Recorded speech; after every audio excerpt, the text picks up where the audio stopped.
अरे हो गयो संकट पार, निहार जाऊं वारी। अब यहां समझिएगा, मां की दृष्टि में उसकी संतान सदैव कमजोर रहती है। लड़का भले फूल के फुलौना भया हो, लेकिन माई मिलती है तो एक ही बात कहती है, महाराज कुछ खाता नहीं है ये। जितनी माताएं हैं, माताओं की केवल दो समस्या, महाराज पढ़ता नहीं है और महाराज खाता नहीं है। हर आदमी उतना ही खाता है जितना उसका खाता है। स्वामी जी कहते थे, भैया जितना खाता में एंट्री है, हर आदमी उतना ही खाता है।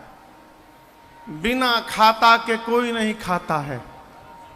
लेकिन मां को लगता है कि कुछ नहीं खाता है। मां को लगा कि राम ऐसा कैसे कर लिए।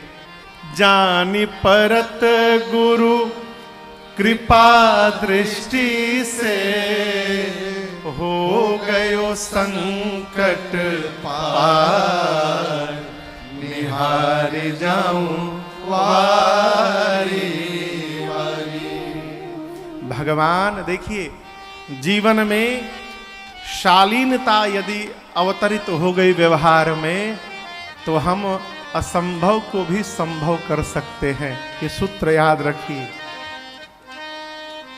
शालीनता, शीलता संपन्न हुआ जाए। ये शीलता कैसे आएगी? श्रेष्ठ की सेवा से आएगी। मानस का न्याय कहता है, शीलक मिल बिनु बुध सेवक आई। बिना बुध यानी सज्जनों की, श्रेष्ठ जनों की सेवा किए जीवन में शीलता आने वाली नहीं है। भगवान जब धनुष तोड़ने के लिए उठे थे, तो भगवान को सूर्य बताया गया। क्या बताया गया? सूर्य। लेकिन यहां पर दर्शन करिए, राम जी दोपहर के सूर्य नहीं है। राम जी दोपहर वाले सूर्य नहीं है जो सबको जलाते हैं।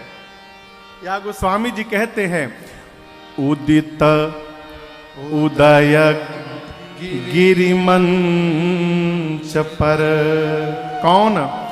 रघुवर बाल पतंग। पतंग यानी सूर्य। परिणाम बिकसे संत सरोज सब, हर से लोचन भृंग। मानो आज स्वयंवर के स्थल का जो मंच है वो उदयागिरी हो गया है।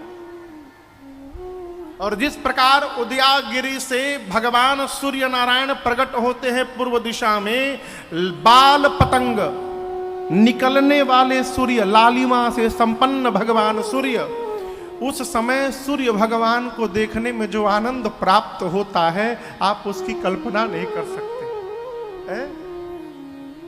और वही सूर्य दोपहर में आप देख नहीं सकते हैं। सूर्य वही है, परंतु जब वो उदित होते हैं तो पूरी प्रकृति उनको देखने के लिए ललायित रहती है। वही जब अपने दोपहर की अवस्था में पहुंचते हैं, कोई नहीं देखता।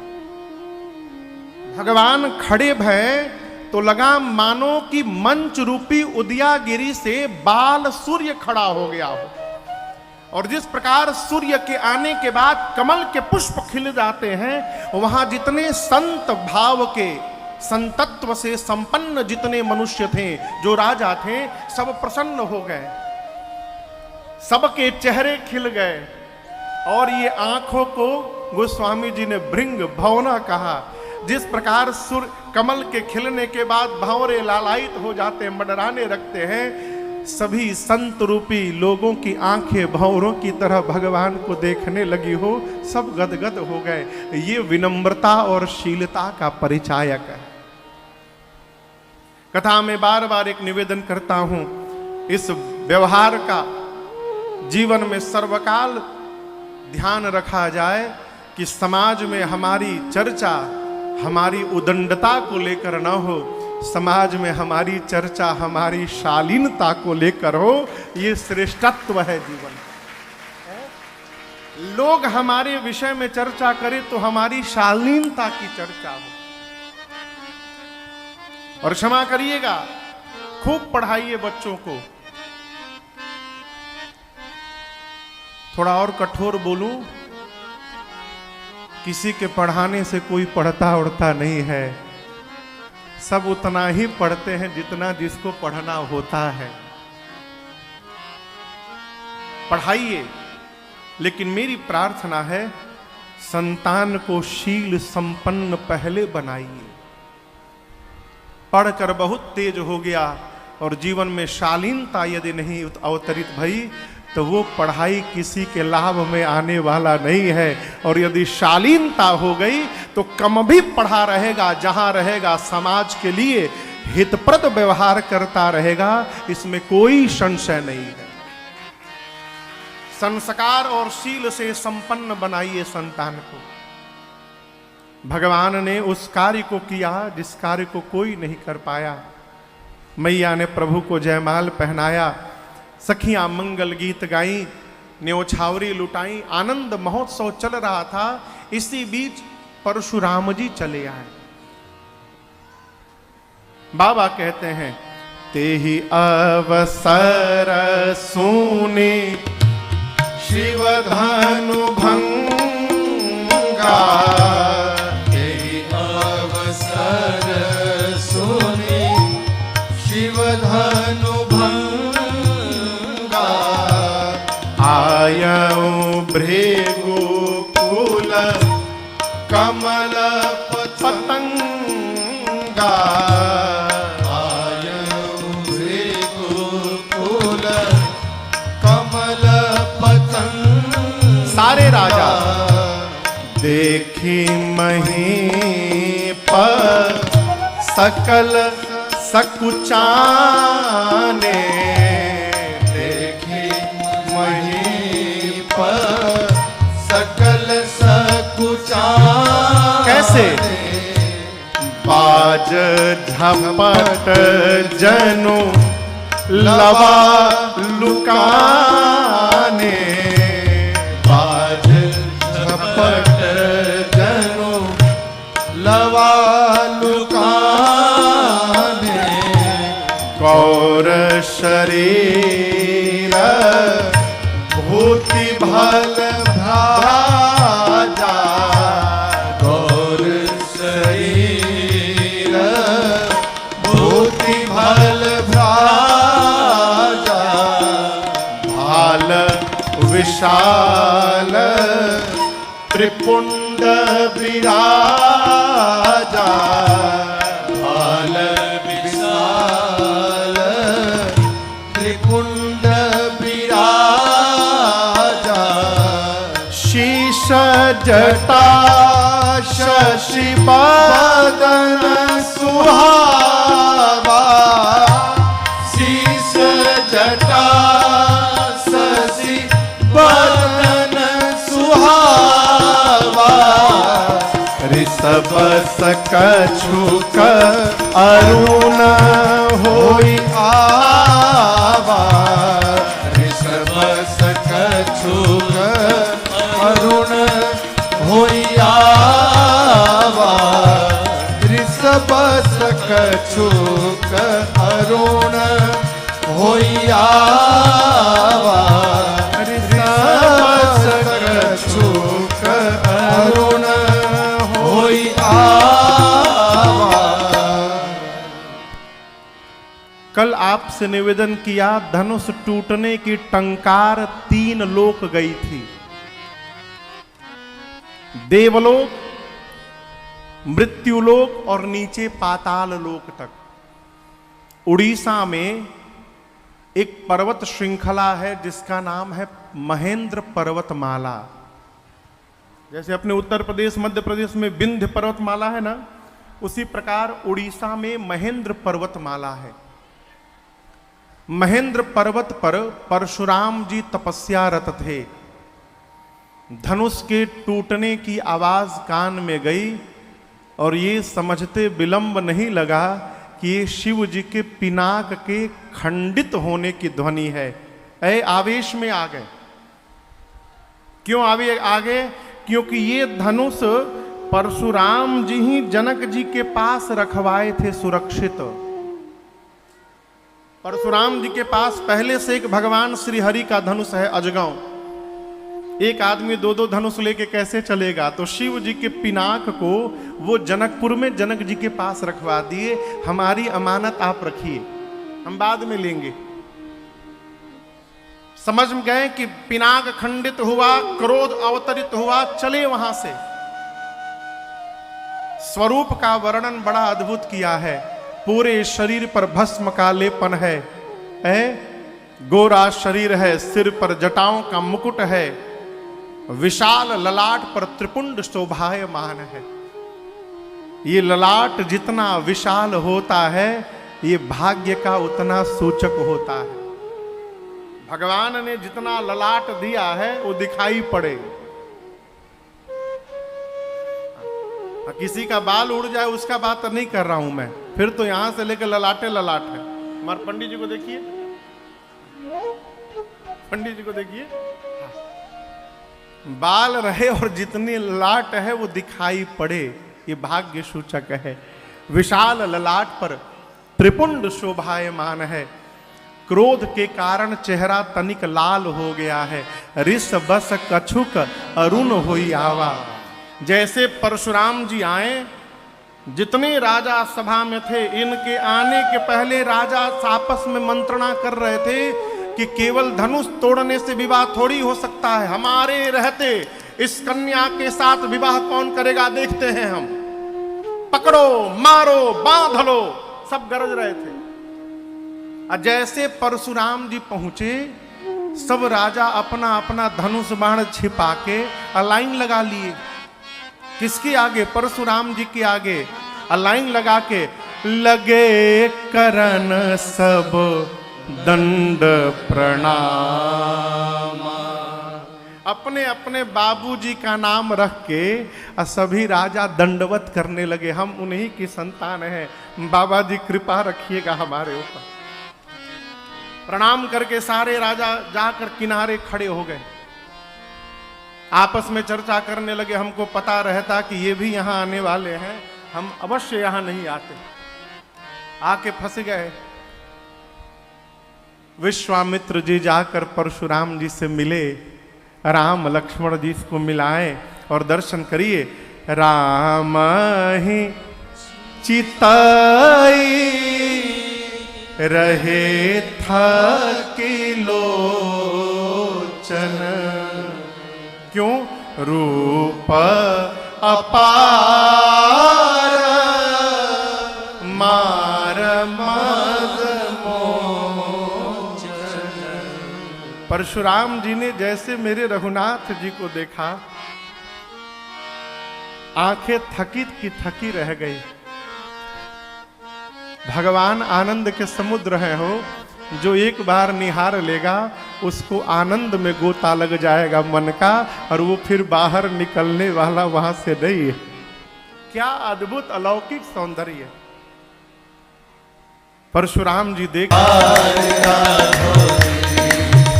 बलिहार राघव जी, ओ बलिहार राघव जी, हार राघव जी, बलिहार राघव जी।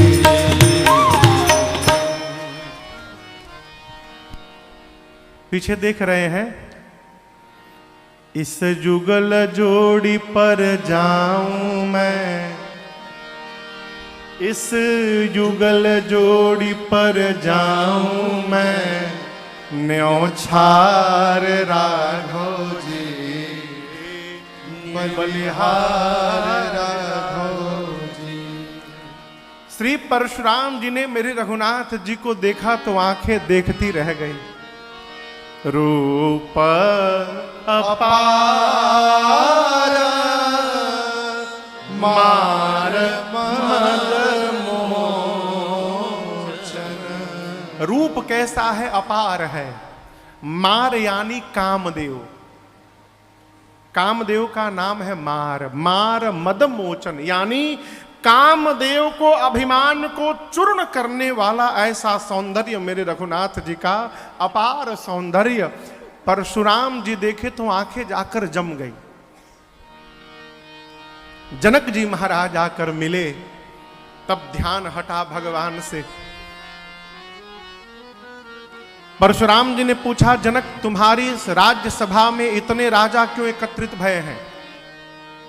उस समय का, वर्तमान समय का नियम था, क्षत्रिय सम्मेलन कराने से पहले परशुराम जी से एनओसी लेनी पड़ती थी। बिना परशुराम जी के अनुमति के क्षत्रिय सम्मेलन होने वाला नहीं था। इतने दीप दीप के राजा आए हैं, परशुराम जी को पता नहीं। पूछा, के ही कारण महीप सब आए, बताइए।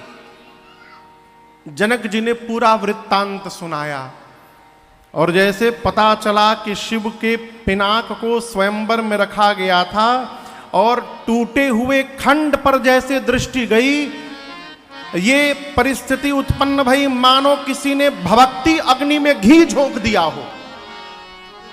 क्रोध से तिलमिला उठे परशुराम जी, बोले, हे जड़ जनक,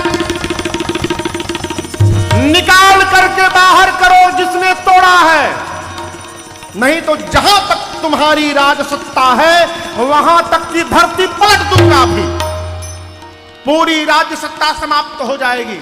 निकाल करके बाहर करो, किसने तोड़ा है शिवपिनाक को? जनक जी महाराज कांपने लगे, सुनैना जी घबरा गए, सीता मैया कहने लगी, ब्रह्मा जी ने बनी बनाई बात बिगाड़ दी। परशुराम जी चले आए, सब लोग डर गए।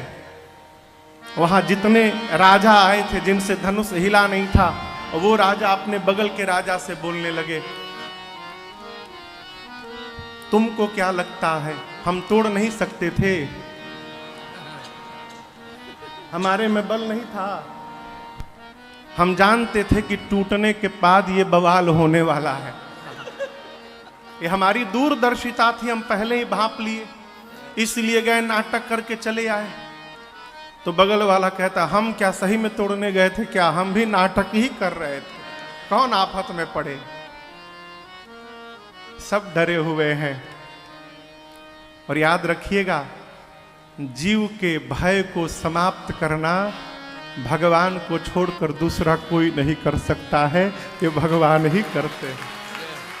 रघुनाथ जी का वचन है, अभयम सर्वभूतेभ्यो ददाम्य एतद व्रतम मम। राम जी कहते हैं, एक बार जो मेरी शरण में आ जाए और हाथ उठा के कह दे, प्रभु जमाने को अपना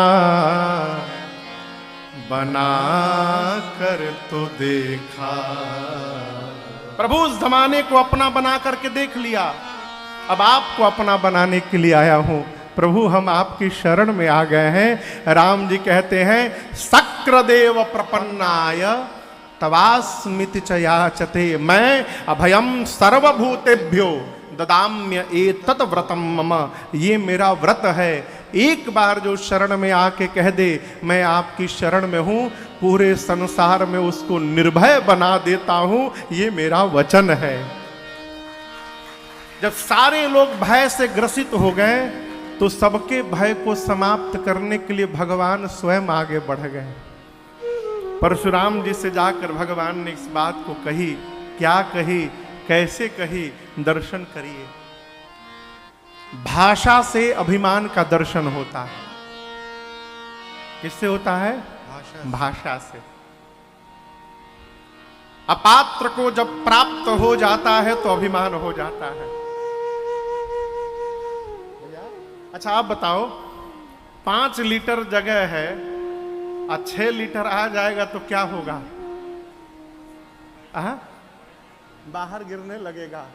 उसी प्रकार क्षमता से अधिक जब प्राप्त हो जाए तो बाहर निकलने लगता है मुख से, और यही अभिमान को प्रदर्शित करता है।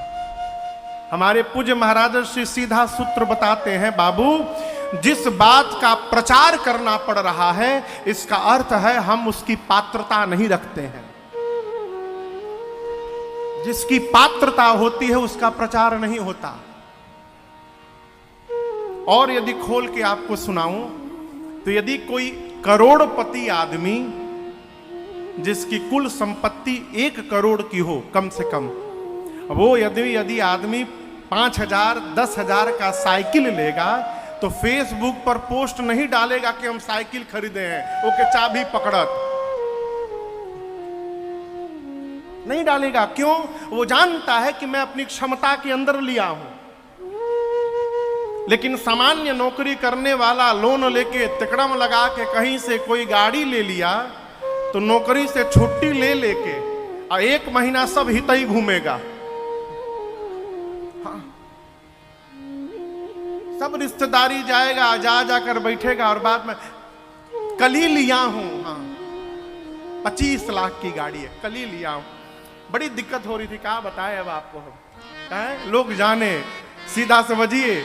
जिसको बताना पड़ रहा है इसका अर्थ हम उसको रखने के अधिकारी नहीं हैं।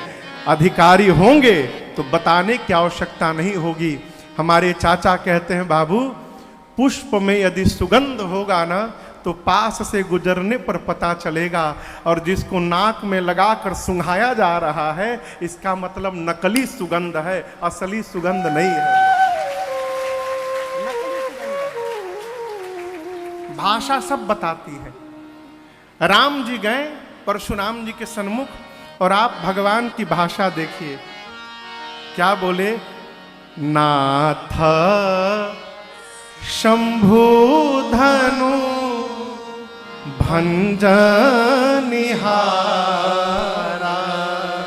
प्रभु इस पिनाक को भंजने वाला होई केऊ एक दास तुम्हारा।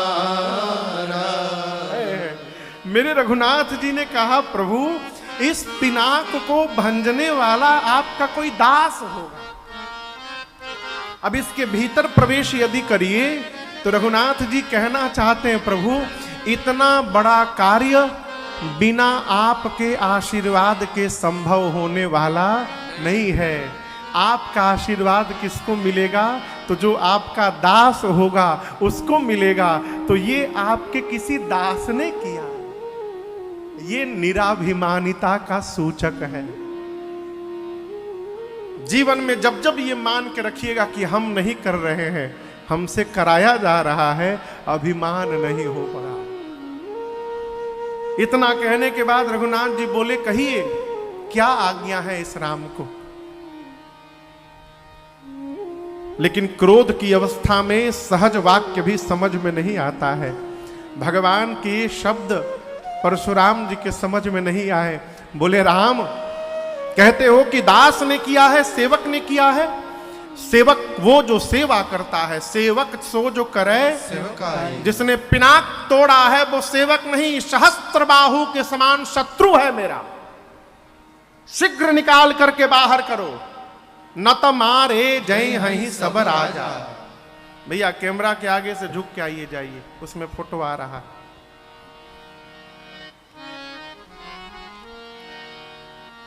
क्या कहा? जिसने पिनाक तोड़ा है वो सहस्त्र बाहु के समान मेरा शत्रु है। निकाल करके बाहर करो, नहीं तो जितने राजा आए हैं सबको मार दूंगा। अब राजा घबरा गए, आपस में बात करने लगे, बताओ राम जी को सीधा सीधा बोलना चाहिए, यहां लाल बुझक्कड़ खेल रहे हैं। पहले सन्मार्ग में, पता नहीं अब आता है कि नहीं आता है, रविवार को एक लाल बुझक्कड़ आया करता था। यहां कहते हैं कि बताइए सीधा कहना चाहिए, हमने तोड़ा है, तो कह रहे हैं कि दास ने तोड़ा है। बाबा जी समझ ही नहीं पा रहे।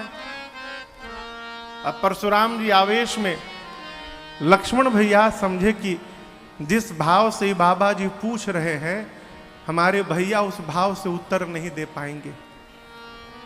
हाँ, इनकी जोड़ी मेरे से बनेगी अच्छी। तो लक्ष्मण जी आगे आए, प्रणाम करके बोले, मुनिवर आप धनुष टूटने पर आए हैं ना?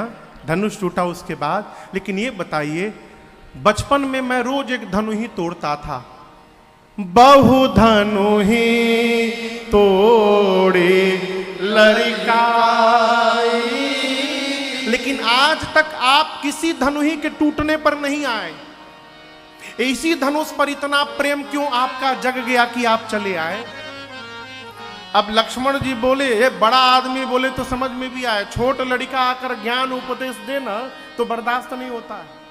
अब तू सिखेबा। लक्ष्मण जी जैसे बोले, परशुराम जी का क्रोध और बढ़ गया। बोले, रे नृप बालक, काल वस्तु हो गया है, तू नहीं बोल रहा है, तेरा काल तेरे मुख से बुलवा रहा है। धनु ही सम त्रिपुरारी धनु, शिव के पिनाक की तुलना तू छोटी सी धनु ही से करता है। लक्ष्मण जी बोले, देखिए बाबा जी, धनु ही हो चाहे धनुखा हो, दोनों का काम बाण चलाना है। और आप तब से पूछ रहे हैं किसने तोड़ा, किसने तोड़ा ओड़ा नहीं। छुवत टूट रघुपति मेरे भैया का कोई दोष नहीं है, भैया ने केवल टच किया, टूट गया। भैया ने छुआ, टूट गया। छुवत टूट रघुपति ही न दोषु। परशुराम जी निकाल लिए फरसा, बोले फरसा देख रहा है, 21 बार धरती को क्षत्रिय विहीन किया हूं, बालक जान के तुझे नहीं मार रहा हूं। लक्ष्मण जी बोले कि देखिए, बात बात में फरसा ना दिखाइए, हम कोई कुम्हड़े की बतियां नहीं है जो हाथ की तर्जनी देख के डर जाएंगे आपसे। पुराना था, टूट गया। आपसे एक बात कहें मुनिवर, हमारे वंश में, रघुवंश में, ब्राह्मण पर और गौ पर प्रहार करना वर्जित है। आप कितना भी ललकारिएगा, हम लड़ेंगे नहीं आपसे, आप ब्राह्मण हैं। क्यों? युद्ध में यदि आपको मार दिया, परशुराम बोले, क्या बोले? मान लीजिए, मान लीजिए, युद्ध में आपको मार दिया तो आप ब्राह्मण हैं, ब्रह्म हत्या का पाप लग जाएगा। और युद्ध में यदि आपसे हार गया तो रघुवंशी होकर युद्ध में पराजित होना, ये हमारे कुल पर कलंक लग जाएगा। जीतूंगा तो पाप लगेगा, हारूंगा तो कलंक लगेगा, दोनों में नुकसान हमारा है केवल।